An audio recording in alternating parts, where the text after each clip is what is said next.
Bonjour, ici Marc Fournier, agent pastoral. Je suis en compagnie de ma collègue Christine Lavoie, agente pastorale elle aussi.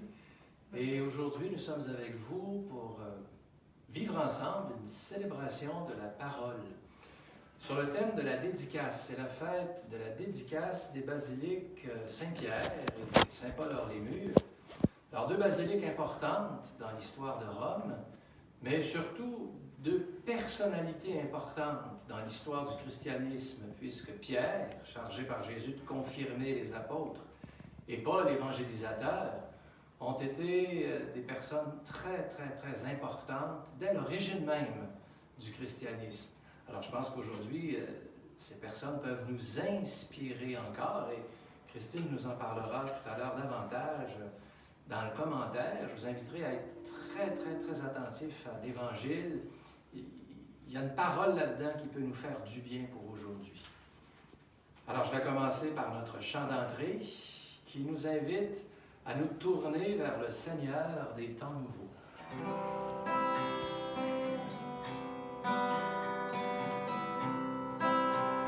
Que ta volonté soit faite, Seigneur des temps nouveaux, et que ton royaume vienne au milieu de nous.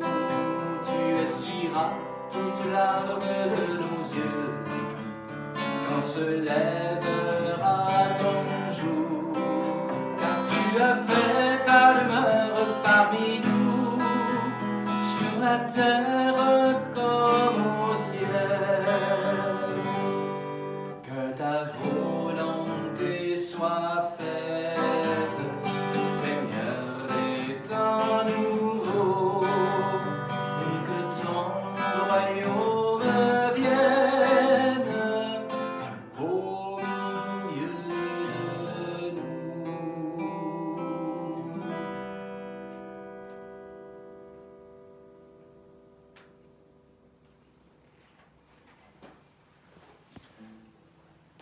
Alors, comme chaque fois que nous nous rassemblons en Église, d'abord nous nous rassemblons en lien avec toutes les personnes qui vivent l'Eucharistie aujourd'hui, et nous nous rassemblons au nom du Père, et du Fils, et du Saint-Esprit.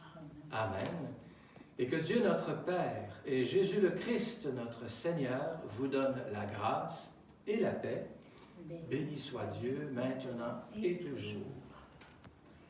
Seigneur Jésus, toi qui es envoyé par le Père pour guérir et sauver les humains, surtout particulièrement en ce temps de pandémie, prends pitié de nous.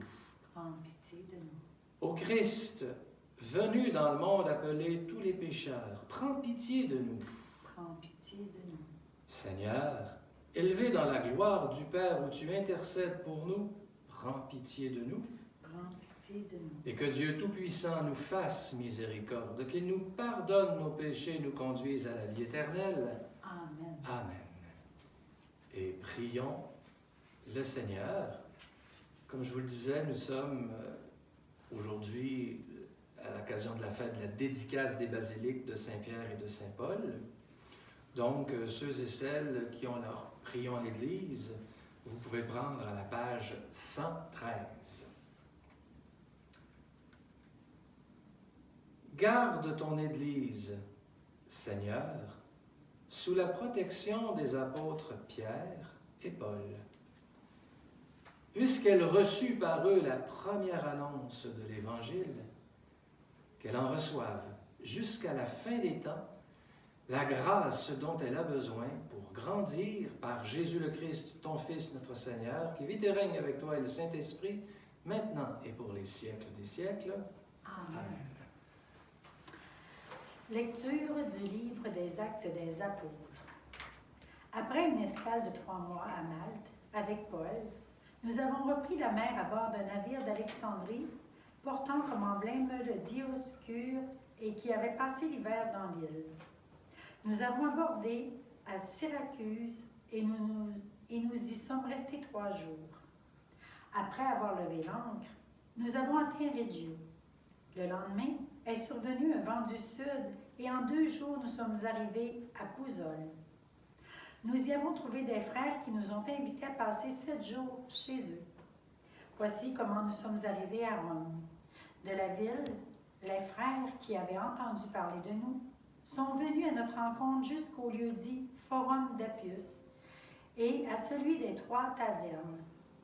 En les voyant, Paul a rendu grâce à Dieu et repris courage. À notre arrivée à Rome, il a reçu l'autorisation d'habiter en ville avec le soldat qu'il gardait. Paul demeura 2 années entières dans le logement qu'il avait loué. Il accueillait tous ceux qui venaient chez lui et il annonçait le règne de Dieu et il enseignait ce qui concerne le Seigneur Jésus-Christ avec une entière assurance et sans obstacle. Parole du Seigneur. Nous rendons grâce à Dieu. Le Seigneur a révélé sa justice aux nations. Chantez au Seigneur un chant nouveau, car il a fait des merveilles. Par son bras très saint, par sa main puissante, il s'est assuré la victoire. Le Seigneur a révélé sa justice aux nations. Le Seigneur a fait connaître sa victoire et révélé sa justice aux nations. Il s'est rappelé sa fidélité, son amour en faveur de la maison d'Israël. Le Seigneur a révélé sa justice aux nations. La terre tout entière a vu la victoire de notre Dieu. Acclamez le Seigneur, terre entière, sonnez, chantez, jouez. Le Seigneur a révélé sa justice aux nations. Jouez pour le Seigneur sur la cithare et tous les instruments, au son de la trompette et du cor. Acclamez votre roi, le Seigneur. Le Seigneur a révélé sa justice aux nations. Alléluia, Alléluia, Alléluia. À toi, Dieu, notre louange. Toi que les apôtres glorifient, nous t'acclamons, tu es Seigneur. Alléluia, Alléluia, Alléluia. Évangile de Jésus-Christ selon saint Matthieu. Gloire à toi, Gloire Seigneur. à toi, Seigneur. Aussitôt après avoir nourri la foule dans le désert, Jésus obligea les disciples à monter dans la barque et à le précéder sur l'autre rive, pendant qu'il renverrait les foules. Quand il les eut renvoyés, il gravit la montagne à l'écart pour prier. Le soir venu, il était là, seul. La barque était déjà à une bonne distance de la terre. Elle était battue par les vagues car le vent était contraire. Vers la fin de la nuit, Jésus vint vers eux en marchant sur la mer. En le voyant marcher sur la mer, les disciples furent bouleversés. Ils dirent « C'est un fantôme ». Pris de peur, ils se mirent à crier. Mais aussitôt Jésus leur parla. « Confiance, c'est moi, n'ayez plus peur. » Pierre prit alors la parole. « Seigneur, si c'est bien toi qui sur les eaux. » Jésus lui dit « Viens, Pierre, viens. » Pierre descendit de la barque et marchant sur les eaux pour aller vers Jésus. Mais, voyant la force du vent, il eut peur, et, comme il commençait à enfoncer, il cria « Seigneur, sauve-moi » Aussitôt Jésus étendit la main, le saisit et lui dit « Homme de peu de foi, pourquoi as-tu douté ?» Et quand ils furent montés dans la barque, le vent tomba. Alors ceux qui étaient dans la barque se prosternèrent devant lui et ils lui dirent « Vraiment, tu es le Fils de Dieu. » Acclamons cette parole de Dieu. Alléluia, Alléluia, Alléluia.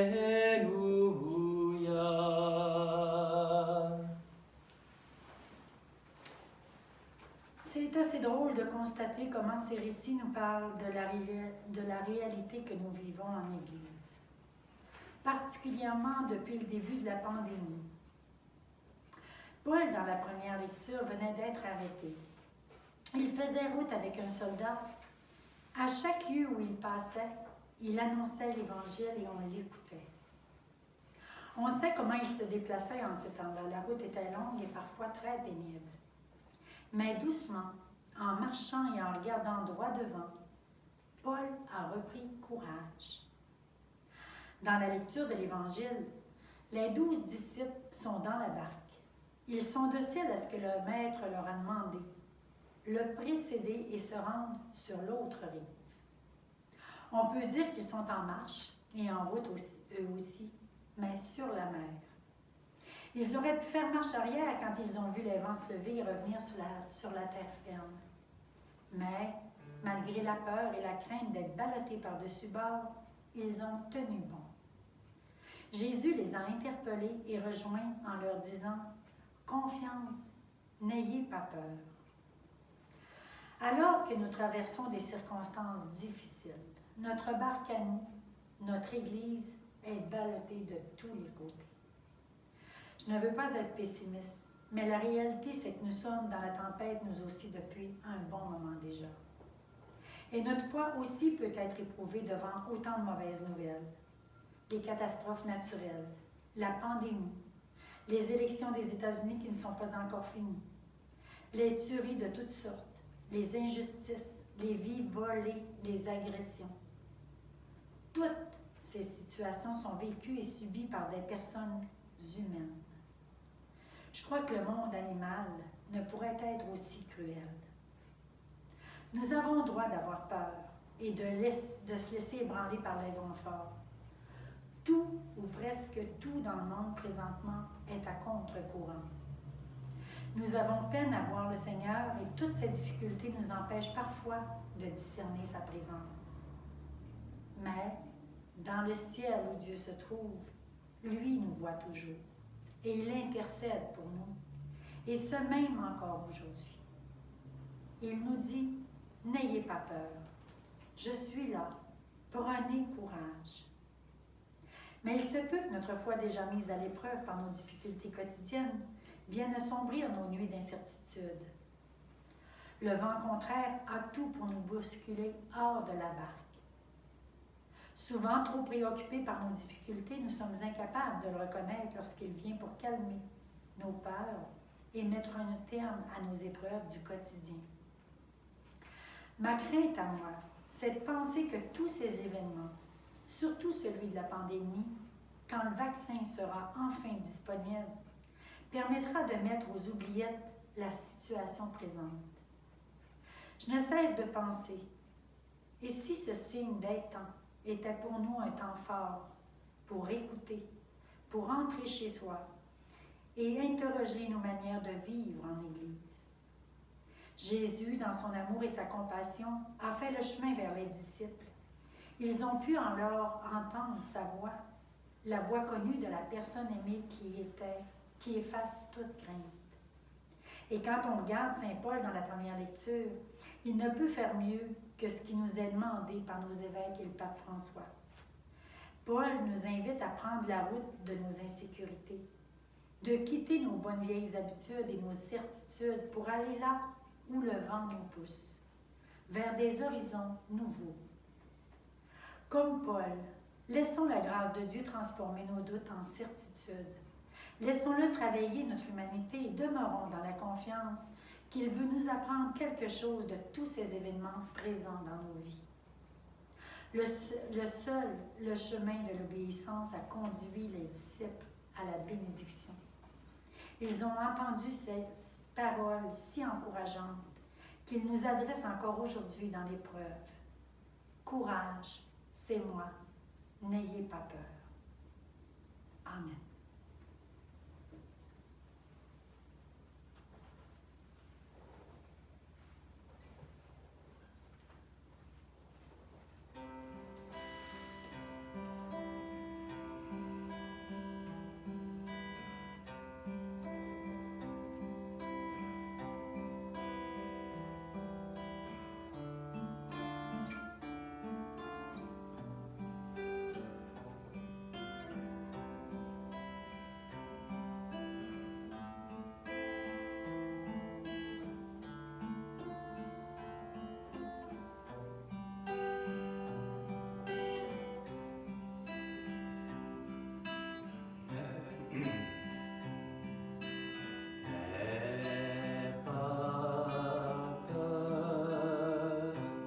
Laisse-toi regarder par le Christ.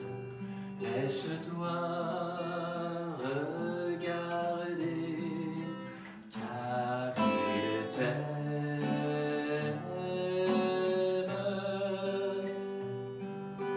N'aie pas peur. Laisse-toi regarder par le Christ. Laisse-toi regarder, car il t'aime.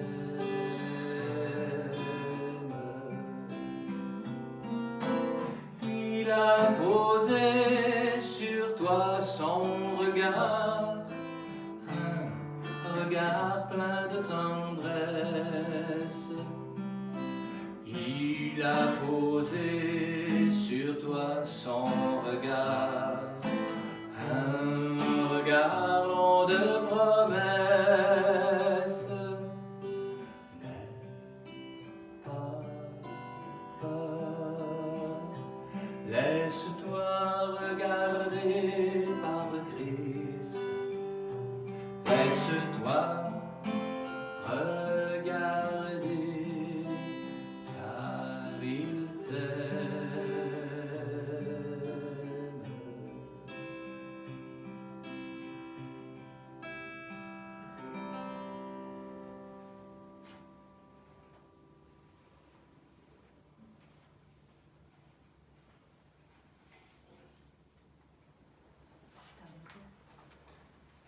Merci Christine.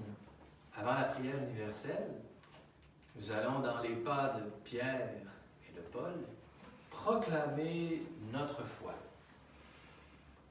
Je crois en Dieu, le Père Tout-Puissant, Créateur du ciel et de la terre, et en Jésus-Christ, son Fils unique, notre Seigneur, qui a été conçu du Saint-Esprit, est né de la Vierge Marie, a souffert sous Ponce Pilate, a été crucifié, est mort et été enseveli, est descendu aux enfers, le troisième jour est ressuscité des morts, est monté aux cieux, est assis à la droite de Dieu le Père Tout-Puissant, d'où il viendra juger les vivants et les morts. Je crois en l'Esprit Saint, à la Sainte Église catholique, à la communion des saints, à la rémission des péchés, à la résurrection de la chair, à la vie éternelle. Amen. Et maintenant, tournons-nous vers le Seigneur. Oui, Seigneur, comme tu as accompagné Paul, comme tu as accompagné Pierre aussi, là où le vent les poussait, sois proche de chacun et de chacune de nous.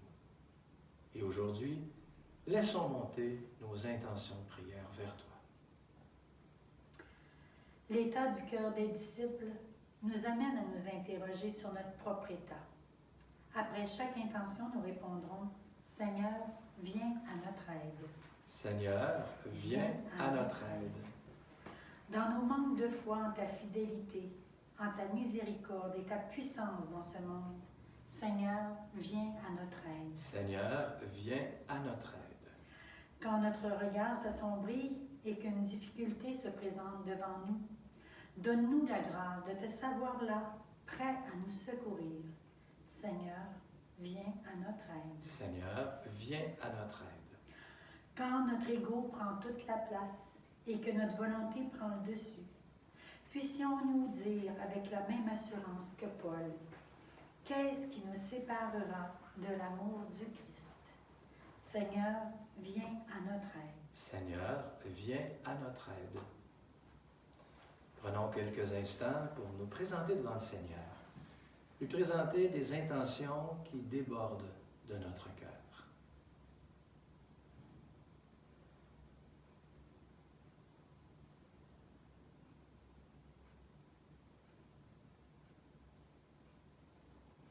Alors, pour toutes ces intentions dans le silence de nos cœurs, Seigneur, viens à notre aide. Seigneur, viens à notre aide. Oui, Seigneur, viens à notre aide. Et par ta présence, rends-nous capables, comme Pierre, de te reconnaître et à nouveau de t'entendre nous dire « Confiance, n'aie pas peur, je suis avec toi ».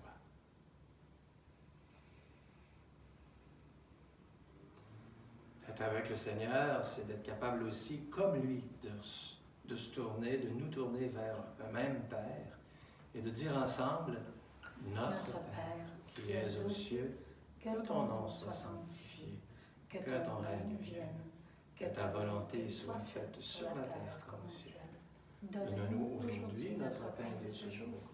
Pardonne-nous nos offenses, comme nous pardonnons aussi à ceux qui nous ont offensés. Et ne nous laisse pas entrer en tentation, mais délivre-nous du mal. Amen.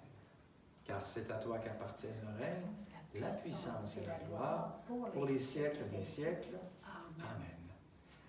Seigneur Jésus-Christ, tu as dit à tes apôtres, je vous laisse la paix, je vous donne la paix. Ne regarde pas nos péchés, mais la foi de ton Église. Pour que ta volonté s'accomplisse, donne-lui toujours cette paix et conduis-la vers l'unité parfaite, toi qui règnes pour les siècles des siècles. Amen. Et que la paix du Seigneur, le Seigneur qui nous dit encore aujourd'hui, ayez confiance en moi, soit avec chacun et chacune de nous. La paix du Seigneur. La paix à toi.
Prions le Seigneur. Seigneur, donne à ton peuple, réconforté par le pain de ta parole, d'honorer la mémoire de ceux qui le guident et le protègent, tes apôtres, Saint Pierre et Paul, par Jésus le Christ, ton Fils, notre Seigneur. Amen. Alors merci Christine pour le commentaire que tu nous as partagé, qui était vraiment, je dirais, comme on dit par chez nous, qui était d'adon, dans le temps que nous vivons. Merci. Merci à toi. Et que Dieu Tout-Puissant bénisse chacun et chacune de nous, le Père, le Fils et le Saint-Esprit. Amen. Et allons dans la paix et surtout la confiance de notre Seigneur, le Christ, qui nous invite à être chacune des lumières. Portons la lumière, la vie jaillira. Portons la lumière, l'espérance renaîtra. Ô Seigneur, éclaire notre terre. Tu l'as voulu, foyer de ton amour. Quand la peine empêche la tendresse, fais de nous les témoins de ta lumière. Portons la lumière, la vie jaillira. Portons la lumière, l'espérance renaîtra. Alors, bonne fin de journée. On la nomme jamais, mais quand même, il faut le dire. Hein? Merci à Hélène, notre technicienne. Et à une prochaine. Merci encore, Christine. Merci à toi, Marc. Bonne journée à tous et toutes.